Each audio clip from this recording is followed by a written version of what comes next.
আজকে নাকি ঐতিহাসিক সেই দিনের কথা মনে পড়াই দিছে। আজকে নাকি 100 হয়ে গেছে, এই ব্রাজিলের নাকি আজকে নাকি 100। আমি ভাইবেন না যে কী নিয়ে 100 রয়েছে সেই ঐতিহাসিক ম্যাচের।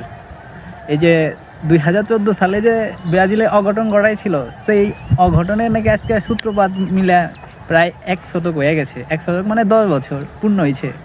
আর কী নিয়ে পূর্ণ হয়েছে এটা আপনাকে কি খুইলে কোনো নেই না, আপনারা একটু কমেন্টে জানাইবেন। আচ্ছা যাই খুইলেই কই, নাইলে আবার আপনারা কইবেন যে এত পেঁচাল না বাইরা সত্যি করে কোন আর খুইলা কোন যে ঘটনাটা কি ঘটছে। ঘটনাটা ঘটছিল এই যে 4টা গোল খাইছিল, এই যে কপাল যে পুরাইছিল ছেবেলে যে ডাকে অগো, এরপরের থেকে দেখতেছেন অগো কপালে খালি যে দুঃখ লাইগা রয়েছে, কষ্ট লাইগা রয়েছে।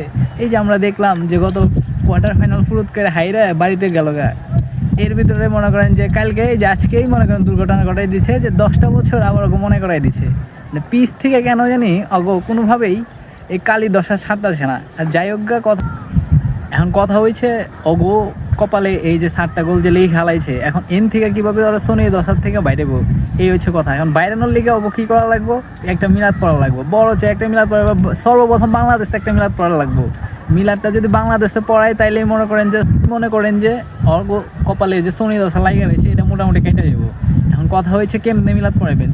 আপনারা যারা ব্রাজিল ফ্যান ফলোয়াররা আছেন এরা মনে করেন যে মিনিমাম মনে করেন যে গ্রুপে করবেন, ফেসবুকে দরকার পড়ে লাইভে মিলাদ পড়াইবেন, যেমতে হোক এই শনির দশা কাটাই দেবো। আচ্ছা যাকে অনেক কথা কয়ে লাইছি, এই ঐতিহাসিক দিনে যেহেতু 100 পার হয়েছে, এই সেলিব্রেট হয়ে আমরা কিছু আয়োজন করছি, ওটা পরবর্তীতে দেখানো হবে। Good bye.